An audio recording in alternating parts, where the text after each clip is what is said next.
উত্তরাধিকার সম্পত্তি বন্টনের সময়সীমা জানতে চাই। রাসেল ভাইপার সাপ নিয়ে ব্যাপক আলোচনা হচ্ছে। বীরধর এই সাপ সম্পর্কে কেউ কেউ বলছেন এগুলো মেরে ফেলা উচিত, কেউ কেউ বলছেন সাপ হত্যা করা উচিত না, কারণ সাপের বিষ দিয়ে ওষুধ তৈরি হয়। প্রশ্ন হলো সাপ হত্যার বিধান কি? হাজী সাহেবগণকে মোয়াল্লেম বা এজেন্সি জমজমের পানি সরবরাহ করেছে। এই পানি না খেয়ে কোনো হাজী সাহেব যদি দেশে নিতে চান সেটা ঠিক হবে কিনা? কোরবানির পর দিন ঢাকায় দেখা যায় ফকিরেরা কোরবানির দিন প্রাপ্ত কোরবানির মাংস বিক্রি করে থাকেন। গরিবেরা কোরবানির মাংস পাওয়ার পর বিক্রি করে দিলে কোরবানিতে তার কোরবানির কোনো ক্ষতি হবে কিনা? ওয়াহিদুর রহমান আপনি আমাদের ইউটিউব চ্যানেলে প্রশ্ন করেছেন, উত্তরাধিকার সম্পত্তি বন্টনের সময়সীমা জানতে চাই। ভাই ওয়াহিদুর রহমান, বাবা মা কিংবা ভাই বোন কিংবা স্ত্রী স্বামী যে কোনো ব্যক্তির মৃত্যুর পর তার ওয়ারিসদের কর্তব্য হলো দ্রুততার সাথে মৃত ব্যক্তির কোনো ওসিয়ত থাকলে সেটিকে কার্যকর করা, তার দাফন কাফনের ব্যবস্থা করা এবং তার পরপরই তার উত্তরাধিকার সম্পদ বন্টনের উদ্যোগ নেওয়া। আমাদের দেশে উত্তরাধিকার সম্পদ বছরকে বছর পড়ে থাকে, বন্টন করা হয় না, অবন্টিত থাকে। এটা অনুচিত কাজ। বিশেষ করে এই কাজ থেকে অনেক অন্যায়ের দুয়ার উন্মোচন হয়, কারণ বছরকে বছর যখন সেটি বন্টন হয় না তখন যাদের গায়ের জোর বেশি থাকে তারা সেগুলোকে দখল করার সুযোগ পায়। যারা দুর্বল তারা আস্তে আস্তে তাদের যে অধিকার সেটি থেকে তারা বঞ্চিত হয়ে যান। তাদের অধিকার থেকে একসময় তাদেরকে পরিপূর্ণ বঞ্চিত করে দেওয়া হয়। এবং বিশেষ করে মৃত ব্যক্তির ওয়ারিসদের মধ্যে কেউ যদি ইয়েতিম থাকে তাহলে সেক্ষেত্রে ইয়েতিমদের সম্পদ ভক্ষণের যে ভয়াবহতা, কারণ যেটাকে নিজের পেটে আগুন প্রবেশ করার সাথে তুলনা করা হয়েছে, সেই অপরাধটি নানাভাবে সংগঠন হয়ে থাকে।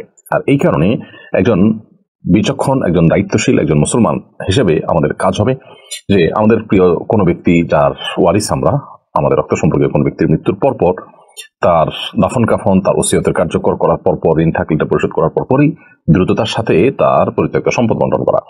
মৃত্যুর পর দ্রুততার সাথে যদি পরিত্যক্ত সম্পদ বন্টন করা হয় তাহলে সেক্ষেত্রে সমাজের এক শ্রেণীর মানুষ বলেন যে লোকটা মরে সারলো না, এখনই তার সম্পদ ভাগাভাগিতে লেগে গেছে তার আত্মীয় স্বজনরা। এটাকে সমাজ খারাপ চোখে দেখে। তো সমাজের এই খারাপ চোখে দেখাটাকে আমলে না নিয়ে বরং যত বিলম্ব হবে তত এখানে পরস্পরের অধিকার নষ্ট হওয়ার ব্যাপার থাকবে, সেটি মাথায় রেখে দ্রুততার সাথে এই উত্তরাধিকার সম্পদ বন্টন করাই হলো কর্তব্য। যদি কোনো ফ্যামিলিতে উত্তরাধিকার সম্পদ বন্টন একটু পরে হলেও কেউ কারোর প্রতি কোনো প্রকার হক নষ্ট হওয়ার কোনো আশঙ্কা না থাকে, অথবা এতিম কোনো শিশু না থাকে ওয়ারিসদের মধ্যে, সেরকম কোনো রিস্ক না থাকে, ভাই বোনরা নিজেরা স্বেচ্ছায় তাদের সম্পদগুলোকে যৌথ রেখেছেন এবং তাদের মধ্যে বোঝাপড়া আছে, শরিয়ার নিয়ম অনুযায়ী তারা বাবা মার রেখে যাওয়া সম্পদ বা মৃত ব্যক্তি রেখে যাওয়া সম্পদকে তারা বন্টন করবেন। এখন তার যে লভ্যাংশ বা তার সেখান থেকে প্রাপ্ত যে সম্পদ সেটা তারা বন্টন করছে। এরকম যদি হয় যে তারা তাদের মধ্যে মিউচুয়াল আন্ডারস্ট্যান্ডিং আছে এবং কোন প্রকার জুলুম কেউ কারোর প্রতি করছে না, শরিয়া নিয়ম অনুযায়ী করছে, তাহলে সেটা জায়েজ আছে। কিন্তু দীর্ঘদিন পর্যন্ত ফেলে রাখার এই কালচারটা মোটেও ভালো কালচার নয় এবং দ্রুততার সাথে বন্টন করা উচিত। যদিও শরিয়ত এক্ষেত্রে নির্দিষ্ট কোনো সময় বেঁধে দেয়নি যে এতদিনের মধ্যেই বন্টন করতে হবে, তবে যত দ্রুত সম্ভব এগুলো বন্টন করে ফেলাটাই হলো বিধেয় এবং উত্তম। মাহমুদুল হাসান লিখেছেন, রাসেল ভাইপার সাপ নিয়ে ব্যাপক আলোচনা হচ্ছে। বীরধর এই সাপ সম্পর্কে কেউ কেউ বলছেন এগুলো মেরে ফেলা উচিত, কেউ কেউ বলছেন সাপ হত্যা করা উচিত না, কারণ সাপের বিষ দিয়ে ওষুধ তৈরি হয়। প্রশ্ন হলো সাপ হত্যার বিধান কি? দেখুন, যে কোনো জীবজন্তু মানুষের উপদ্রবের কারণ যদি হয় তাহলে সেক্ষেত্রে সেটিকে হত্যা করা শরীরের দৃষ্টিকোণ থেকে জায়েজ আছে, না জায়েজ কোনো কাজ নয়। তবে উপদ্রবের কারণ না হলে অযথাই কোনো প্রাণীকে দেখেই হত্যা করতে উদ্যত হওয়া বা হত্যা করতে চাওয়ার ভিতরে কোনো কল্যাণ নিহিত নেই। আমাদের সমাজে অনেকে আছেন বেশ অনেকগুলো প্রাণী দেখলে অযথাই সে প্রাণীকে হত্যা করা বা উত্ত্যক্ত করা, এটা করে মজা নেওয়ার চেষ্টা এক ধরনের মানুষ করে থাকেন, যেটা একেবারে গর্হিত কাজ। প্রত্যেকটা প্রাণীকেই দয়া এবং মায়া দেখানো ইসলামের শিক্ষা। তবে হ্যাঁ, কোনো প্রাণী বিষধর, কোনো প্রাণীর উপদ্রব থেকে আমরা বাঁচতে চাচ্ছি, আমাদের ফসল হানি করছে, আমাদের ডিস্টার্ব করছে, নানাভাবে কষ্টের কারণ হচ্ছে, তাহলে সেক্ষেত্রে সেগুলোকে হত্যা করা সম্পূর্ণ জায়েজ আছে। তারই অংশ হিসেবে বিষধর কোনো সাপ যদি হত্যা করার প্রয়োজন হয়, যেটি আমাকে কামড় দিতে পারবে বা অন্য কাউকে কামড় দিতে পারে বা ক্ষতিগ্রস্ত হওয়ার আশঙ্কা আছে, সেই জায়গা থেকে হত্যা করতে চাইলে সেটি জায়েজ আছে। তবে সাপের অনেক সাপ আছে যে সাপগুলো মূলত জিন সাপের আকৃতি ধরে থাকে, শয়তান সাপের আকৃতি ধারণ কথাও বিভিন্ন হাদিসে বর্ণিত আছে। এক্ষেত্রে যদি সে জিন হয়ে থাকে সে যেন চলে যায়, এই মর্মে 3 বার বলে তারপর যদি তার অনিষ্ট থেকে বাঁচার জন্য হত্যা করার প্রয়োজন হয়, হত্যা করার জায়েজ আছে, সে মর্মে হাদিসে বর্ণনা রয়েছে। তার মানে কোনো সাপ যদি, যে কোনো জিন যদি সাপের আকৃতি ধারণ করে থাকে তাহলে সে নিজ দায়িত্বে চলে যাবে যদি আপনি 3 বার তাকে বলে থাকেন। আর যদি না যায় তাহলে সেক্ষেত্রে সে জিন নয় বরং প্রকৃতই সাপ, সেটি আপনি জেনে তাকে চাইলে হত্যা করতে পারেন যদি তার ক্ষতি থেকে আপনি নিজেই বা অন্য কাউকে বাঁচার প্রশ্ন থাকে। আর যদি সেরকম কোনো প্রশ্ন না থাকে, যেটি বললাম যে অহেতুকই যে কোনো প্রাণী হত্যা করার ব্যাপারে শরীয়ত আমাদেরকে উৎসাহ দেয় না। আর সাপের বিষ দিয়ে ওষুধ তৈরির কথা যেটি বলছেন, যে বন্য সাপ দিয়ে সাধারণত ওষুধ বানানো হয় বলে আমরা জানি। ওষুধ বানানোর জন্য আলাদা খামারে সাপ পোষা হয়, পালিত হয়, সেখান থেকে সেগুলো থেকে ওষুধ তৈরি করা হয়। অতএব এই বন্যা, রাস্তাঘাটে খালি বিলে চলা, সাপ ধরে ধরে তার ওষুধ তৈরি করা হয় না। এগুলো মানুষের উপদ্রবের কারণ হলে সেগুলোকে ক্ষতির কারণ হলে সেগুলোকে হত্যা করাতে সেই দৃষ্টিকোণ থেকে মৌলিকভাবে নিষেধাজ্ঞা নেই। মোহাম্মদ আবু তালেব আপনি লিখেছেন, হাজী সাহেবগণ মুআল্লিম বা এজেন্সির জমজমের পানি সরবরাহ করছেন। হাজী সাহেবগণকে মুআল্লিম বা এজেন্সি জমজমের পানি সরবরাহ করেছেন। এই পানি না খেয়ে কোনো হাজী সাহেব যদি দেশে নিতে চান সেটা ঠিক হবে কিনা? সম্পূর্ণ ঠিক আছে।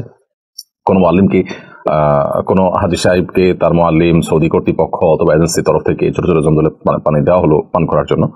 দেওয়ার পরে এটার মালিক তিনি তার পানি এটা না খেয়ে যদি রেখে দেন, দেশে নিয়ে আসতে চান, তিনি অন্য পানি খান, সেটা কিন্তু তার ব্যাপার, সেটা জায়েজ আছে।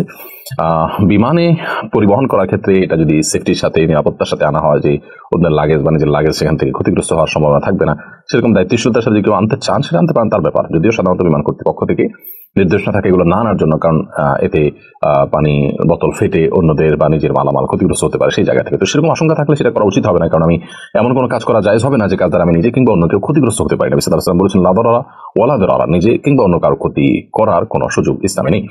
অতএব সেটি যদি আশঙ্কা থাকে তাহলে জায়েজ নয়। তবে নিজ দায়িত্বে যদি সেটাকে তিনি খুব ভালোভাবে যথাযথভাবে সংরক্ষণ করে আনেন যে এটি অন্য কারোর বা নিজের কোনো জিনিসপত্র নষ্ট হওয়ার কারণ হবে না, তাহলে সেক্ষেত্রে সেটি নাজায়েজ হওয়ার কোনো কারণ নেই। বিশেষ করে মুআল্লিম বা এজেন্সি কিংবা সৌদি গভর্নমেন্ট যে পানি দিয়ে থাকেন হাজিদেরকে রুমে রুমে, হোটেল অনেক সময় ছোট ছোট বোতল সরবরাহ করেন, সব পেতে দেয় যে সবাই তাও না, যদি এরকম দিয়ে থাকেন তাহলে সেক্ষেত্রে সেটা আপনি নিয়ে আসাটা একান্ত আপনার ব্যক্তিগত বিষয়, নাজায়েজ নয়।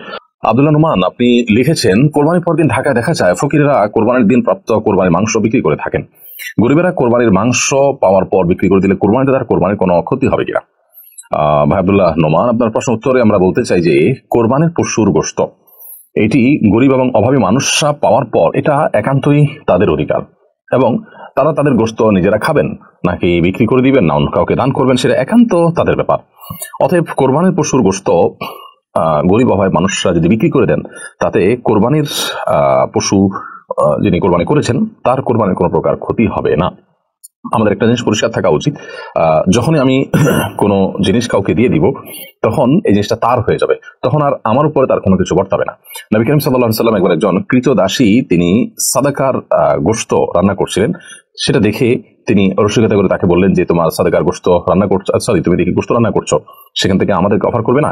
তখন তিনি খুব স্বাভাবিকভাবে নবী সাল্লাল্লাহু আলাইহি ওয়াসাল্লামকে অফার করছিলেন, কিন্তু বলছেন ইয়া রাসূলুল্লাহ আপনি তো সাদাকা বা যাকাতের জিনিস খান না, আপনার বংশের লোকদের জন্য এটিকে হারাম করেছেন আল্লাহ তাআলা, তো এটি তো সেরকম গোশত। তখন নবী সাল্লাল্লাহু আলাইহি ওয়াসাল্লাম বলেছেন, লাকি সাদাকাতুন ওয়া হাদিয়াতুন, তোমার জন্য এটি সাদাকা হতে পারে, তোমার জন্য এটি যাকাত হতে পারে, কিন্তু আমার জন্য সেটি হাদিয়া, কারণ তুমি যখন পেয়ে গেছো এরপরে তুমি পেয়ে যখন কাউকে দিচ্ছ তখন সেটি কিন্তু আর সাদাকার আওতায় থাকছে না, বরং সেটি কিন্তু সম্পূর্ণ ভিন্ন একটা সাধারণ গোশতে পরিণত। তোমার জন্য তুমি সাদকা হিসাবে গ্রহণ করেছো, বাট গ্রহণ করার পর তুমি এখন মালিক, তুমি যা খুশি তা করতে পারো। তো এই হাদিসের আলোকে আমরা বুঝতে পারলাম যে মূলত নবী করিম সাল্লাল্লাহু আলাইহি ওয়াসাল্লামের নির্দেশনা ছিল এরকম যে সাদকা হোক বা যে কোনো জিনিস হোক প্রাপক পেয়ে যাওয়ার পর সেটা কি করবে না করবে সেটা একান্ত তার ইখতিয়ারাধীন বিষয় হয়ে যায়।